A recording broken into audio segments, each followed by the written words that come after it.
Dans ce lotissement bien tranquille de Boissys-le-Roi en Seine-et-Marne, un cambriolage vient juste d'être commis. La victime, l'homme en chemise bleue, ne s'est absenté que 2 heures dans la matinée et cela a suffi au cambrioleur. Je suis sorti de chez moi, il était 10 heures, je suis rentré à 12h30 par là. D'accord. Et donc qu'est-ce qui vous a été dérobé? Comme je voyage pas mal, et puis j'ai 1300 $ qui est parti. 1300 $? Et puis des bijoux famille. D'accord. Des bijoux que j'ai. Des bijoux en or? En or, en diamant. En or et diamant. Les policiers de cette cellule anti-cambriolage font le tour des lieux avec le propriétaire. Presque toutes les pièces ont été mises à sac. Dans les chambres à coucher, les armoires ont été vidées et chaque tiroir a été fouillé. Les policiers tentent de retracer le parcours des cambrioleurs. À l'étage, le sol est jonché des papiers personnels de la victime. Et curieusement, les voleurs n'ont pas pris les cartes de crédit.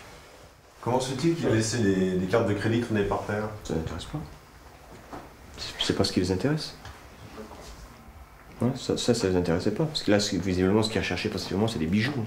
On le voit bien dans la salle de bain où il y a une trappe qui a été arrachée. Et pourquoi? Bijoux. Parce que quand les auteurs cherchent particulièrement des bijoux ou de l'argent, tout ce qui est trappe, fatalement, ils vont arracher, ils vont chercher. Enfin, là, c'est vraiment très ciblé. Hein. De l'argent, des bijoux faciles à revendre, les malfaiteurs ne se sont pas embarrassés d'un ordinateur ou d'une télé par exemple. Des indices qui permettent aux policiers de penser qu'il ne s'agit pas d'un gang organisé, mais plutôt de ces nouveaux cambrioleurs qui, poussés par la crise, volent par nécessité. Un phénomène qui prend de plus en plus d'ampleur. En France, un vol avec effraction a lieu toutes les 3 minutes. Et avec la crise, leur nombre aurait bondi de plus de 10%. L'an dernier, plus de 175 000 habitations ont été visitées par des voleurs. Dans la majorité des cas, ces cambriolages ont lieu le jour, entre 14 et 17 heures. Nous avons rencontré l'un de ces cambrioleurs prêt à risquer la prison pour une poignée d'euros. Cela fait 20 ans que Pascal est SDF. Depuis 3 mois, il est hébergé dans une petite maison de la région parisienne. Elle appartient à Jacques, un retraité de 70 ans.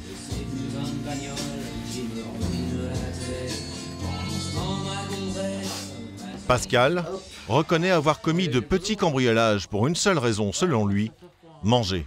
Dans les maisons, vous voliez quoi? Tout ce que je pouvais, alimentation, tout ce qui pouvait se vendre pour pouvoir survivre. Mais quoi, par exemple? N'importe quoi, cassette, radio, portefeuille, ce que je pouvais pour survivre. Pascal a été condamné plusieurs fois à des peines de prison. La dernière, 4 mois de réclusion pour un butin dérisoire. J'avais volé un GPS dans une propriété. En fait, c'était plus pour me diriger dans les rues, pour trouver les services sociaux, tout ça, puis pour le revendre et pour manger, puis boire. Je ne l'ai pas fait par plaisir, je l'ai fait par obligation, parce que je n'avais pas le choix. Vous voulez savoir autre chose? La crise n'explique qu'en partie ce boom des cambriolages. Face à cette situation, le ministre de l'Intérieur, Brice Hortefeux, tape du poing sur la table en septembre dernier. On a pris la décision de créer une cellule anti-cambriolage, puisque vous savez que les cambriolages ont augmenté pour les résidences principales de 12%. Officiellement, une cellule anti-cambriolage a été mise en place dans chaque département. Mais derrière les déclarations du ministre, quels sont leurs moyens réels pour lutter contre ces nouveaux cambrioleurs de crise? Au commissariat de Melun, les 6 policiers de la cellule anti-cambriolage ont tous les jours une nouvelle affaire qui leur tombe sur les bras. La plupart du temps, il ne s'agit pas de bandes organisées, mais de petits cambrioleurs qui agissent seuls et n'emportent qu'un maigre butin. Et nous, hier, c'était l'autre côté. Ce matin, ils ont été appelés dans un lotissement de Livry-sur-Seine. Ici, pas de grandes villas cossues ni de riches propriétés, mais de simples chalets et mobil-homes. Les habitants ont pour la plupart des revenus modestes. Pourtant, c'est la 2e fois que ces policiers se déplacent jusqu'ici en moins de 24 heures. Donc en fait, hier soir, on est venu faire des constatations pour la même chose, vol par effraction, dans cette maison ici. Les individus étaient passés par l'arrière, ils ont cassé la porte, ils sont rentrés. Ils ont volé divers objets, des bijoux a priori sans valeur, un appareil photo et plus bizarre, des paquets de pâtes. À la base, ça peut laisser penser que c'est quelqu'un qui est dans le besoin, qui fait ça vraiment pour manger. Après nous, ça nous permet effectivement de cibler un petit peu sur la catégorie de personnes. Ces paquets de pâtes, ça n'a l'air de rien, mais c'est un indice précieux sur les motivations du cambrioleur. Et à 200 mètres de là, chez la propriétaire qui vient de se faire cambrioler, ils vont avoir une drôle de surprise. Vous avez rien touché ou vous avez gardé en état? Au minimum. La pièce qui a été la plus touchée, on a fermé la porte. Sylvie, la victime, est ambulancière. Vous avez découvert ça à quel moment? Alors, mon fils est parti à 7h15 hier matin. On a découvert ça à 8h moins le quart hier soir. D'accord. Enfin, 19h45. D'accord, donc ça laisse une plage large. D'accord. Ouais. Bah, écoute, Vous nous montrez par où ils sont entrés? Voilà. D'accord, tout à fait. On va commencer par ça. Elle habite cette maisonnette avec des grandes fenêtres et une porte d'entrée avec une simple serrure. Donc, quand on arrive là, quand il y a une de fermée, on le voit. Oui. Et mon fils, quand il a voulu ouvrir la porte, elle n'était pas fermée à clé. Pour la cellule anti-cambriolage, l'enquête démarre avant même de pénétrer dans l'habitation par la recherche d'empreintes sur la porte d'entrée. Il suffit d'appliquer une poudre spéciale qui va révéler les traces de doigts au bout de quelques minutes.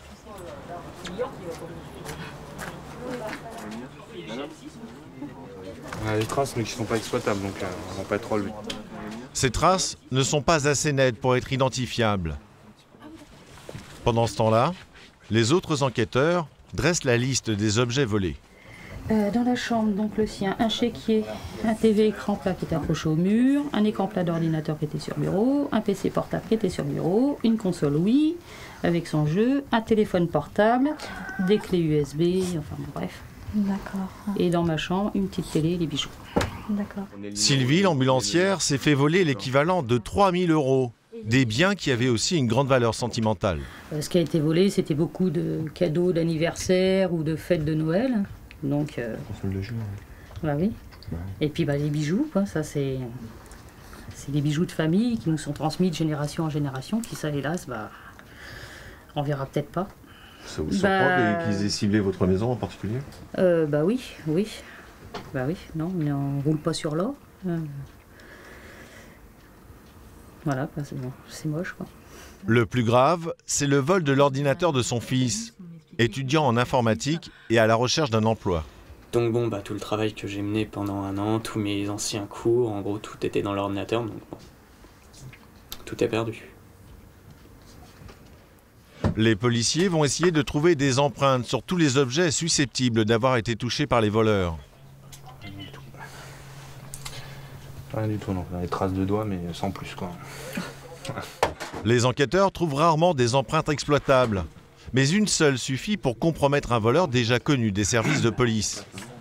Sur chaque lieu de cambriolage, c'est donc un travail de fourmi. Et dans la chambre du fils, surprise, il tombe sur un indice inespéré, les paquets de pâtes volés dans la maison d'à côté. Ils ont ramené ces paquets de pâtes là et lâché le matériel ici pour peut-être en prendre d'autres ou j'en sais rien. Donc on a forte chance de retrouver les empreintes s'il y en a sur ces paquets de pâtes qui ont été manipulés, on le sait forcément par les auteurs puisque ces paquets de pâtes n'appartiennent absolument pas à la victime. C'est le seul indice valable qu'ils ont trouvé. Mais impossible pour eux de relever des empreintes sur un emballage plastique. Ils feront parler les pâtes au laboratoire de la police scientifique. Retour au commissariat principal de Melun. Isabelle est là, donc. Celle qui va faire parler les pâtes, c'est cette technicienne de la police scientifique. Pour cela, les paquets sont placés dans cette étuve. Puis, on verse une colle spéciale qui, en chauffant à plus de 100 degrés, va se déposer sur les emballages et révéler les empreintes des cambrioleurs. Voilà. Là, pour nous, en fait, c'est la garantie, s'il y a trace, d'en trouver une. 1 heure plus tard, voici le résultat. Donc on en a une ici qui semble intéressante parce que presque complète. Et ce n'est pas fini. Il faut maintenant photographier cette empreinte. Donc. Le cliché est alors entré dans l'ordinateur pour être valable L'empreinte doit présenter 12 points caractéristiques. 10, 11, 12. Pourquoi 12 points? 12 points parce qu'à partir de 12 points, il n'y a absolument aucune chance qu'un autre individu ait la même empreinte que vous. L'empreinte va ensuite être envoyée à un fichier central. Elle sera comparée aux 3 millions déjà connus des services de police. Mais ces petits cambriolages causés par la crise sont bien souvent réalisés par de nouveaux délinquants inconnus des services de police. S'il n'est pas affiché, ça ne sert à rien. Il sera en attente. C'est une trace qui va toujours tourner, qui sera toujours en attente. Et dans un temps indéterminé, cette personne sera peut-être fichée un jour. Et la trace ressortira en nous présentant un candidat. Autrement dit, si le voleur de pâtes se fait prendre sur un autre cambriolage, l'ordinateur ressortira toutes les autres affaires de vol dans lesquelles il est impliqué. Toutes celles, en tout cas, où il aura laissé des traces de son passage, que ce soit des empreintes ou des fragments d'ADN, cheveux, traces de sang ou salive. C'est exactement ce qui est arrivé à cet homme. Il purge déjà une peine de 3 ans de prison pour cambriolage, mais les enquêteurs ont pu identifier des traces de son ADN sur d'autres vols avec effraction qui datent de plusieurs années. Franck, le policier, va essayer de lui faire avouer les faits. Donc je t'ai expliqué pourquoi on était venu te chercher. Bon, dans ton passé judiciaire, on sait que tu as déjà commis des vols par effraction pour lesquels tu es actuellement incarcéré. Hein. Est-ce que tu peux m'indiquer de quelle manière, en plus de ce que tu m'as déjà relaté, tu opérais pour rentrer dans les baraques? Je passe par derrière, tu rentres, point final. Et tu rentres comment, précisément? Tu casses un porte-fenêtre ou une fenêtre. C'est ça, tu as toujours opéré de cette manière, toi, de toute façon. Ouais. D'accord. Premier indice, sa méthode de cambriolage est exactement la même que celle utilisée dans les affaires pour lesquelles il est interrogé. C'était toujours pour toi, pour te faire un billet, c'est ça, et puis, je sais pas, pouvoir bouffer, ou... C'est pour ça que t'allais fraquer? Ouais. Ok. Bon, on rentre dans le vif du sujet. Damary Lélis, ok, au mois de février. Donc, il y a un pavillon qui a été cambriolé, ok. Préjudice, environ 2564 €. À cette adresse-là, dans le pavillon, on retrouve ton ADN sur un t-shirt qui était dans une chambre du rez-de-chaussée. Sur ce t-shirt, il y a du sang. L'ADN, on l'a identifié avec les collègues de la police technique scientifique, c'est le tien. Est-ce que tu peux l'expliquer d'une manière ou d'une autre?